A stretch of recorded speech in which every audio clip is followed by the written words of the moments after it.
Mr. Commissioner, thank you for inviting me today. It's my honor to be on the stage with you, but no offense, but it's a bigger honor for me to be on the same stage with Red Stegall. Thank you, Red. Not a greater voice for agriculture that we have in this state than Red. He does a fabulous job of not only in a very poetic way, but in a beautiful way and a powerful way of kind of representing what agriculture really means to a lot of us. Most of us aren't quite as eloquent or as capable to express it the way Red does, but again, I want to say thank you for being here, brother. It's good to be with folks that I grew up with, the kind of people that came out of Paint Creek, Texas, hardworking men and women who understand what it means to clothe and to feed this state and this country and this world that we live in.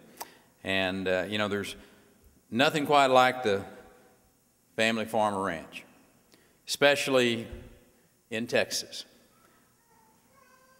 These are places that connect us to the land, to our heritage, to God's creation in a way that's kind of hard to explain.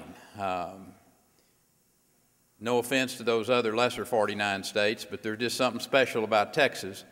And you know, growing up out in the cotton fields of West Texas, and you get the rhythm of the seasons in your blood. You get that country work ethic in your heart. You get a little bit more than just a touch of dirt under your fingernails. You know, sometimes all that ever happened was the dust would blow. And I always was thinking from time to time it was just because my prayers weren't much reaching higher than the hayloft. But Dad always told me, he said, son, it'll always rain, always has. Rural life from time to time can be a tough life, but it's also rich. It's rich with the beauties that city folk rarely get to see. Besides the faces of my wife and my children, I've seen few things in my life that can compare with the beauty of a cotton field in the spring. As God's creation is painted green, it kind of reminds us of the limited influence that we actually have over this world that we live in. It's those humbling lessons that are not so easily learned in today's world, where the average kid's insulated from much manual labor, distracted by constant entertainment, soothed by ever-present air conditioning. Folks in this room, along with your ancestors and your children, have been blessed with the intimacy of the relationship with the soil and the lessons that it teaches. We're grateful to count so many sons and daughters of the land in our state's 24 million people. It's your steadfast presence that's the stabilizing influence and a reminder of values that have lost their foothold in parts of this country. In the tapestry of our state's history, the bright splashes of color are all too often the desperados or the wildcatters or the speculators, but it's the strength of that fabric that comes from the families like yours who so patiently endure the elements and the challenges of rural life.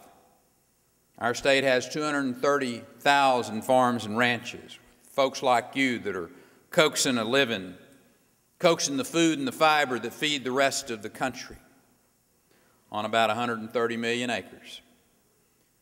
From Palestine out in East Texas to Marathon to the west, from Hereford in the Panhandle to San Benito down south, we are a state built on the sturdy shoulders of hard-working farmers and ranchers.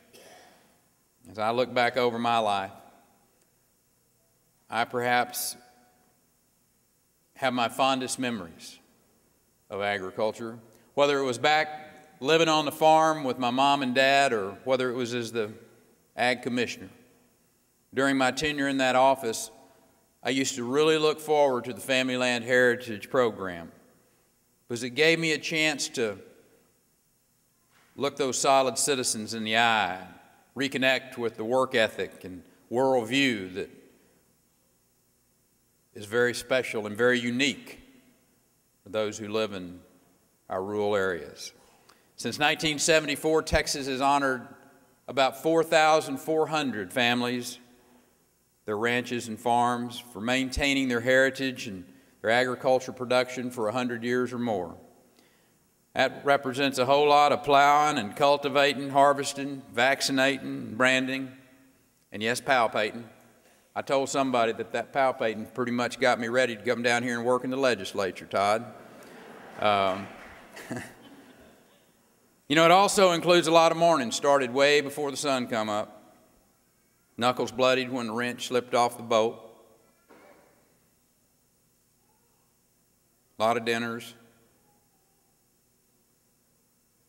on the tailgate of Dad's pickup truck.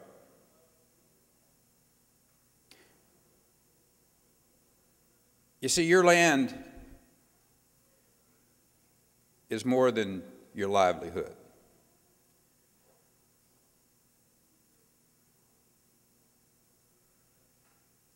It's something that's hard to explain to folks who've never lived and took care of and worked on a farm and a ranch before. And we're here today to salute you for that loving grasp that you maintained on it for all these many years. I believe that land ownership is one of those essential American values, a value that I'm firmly committed to defending. That's why we worked so hard this last legislative session to pass a joint resolution that prohibits the government from using eminent domain to give your land to a private developer. You might have seen that the Kelo case in the last couple of years, where the U.S. Supreme Court ruled that local authorities could take a person's private land for private use to give to a developer for the sole purpose of making a profit for someone. And just between us, those robes, those people that were wearing those robes up in Washington, D.C., totally got it wrong. And thanks to a piece of legislation that was passed here last week, we're going to be able to vote on a constitutional amendment in this November to make that impossible in Texas.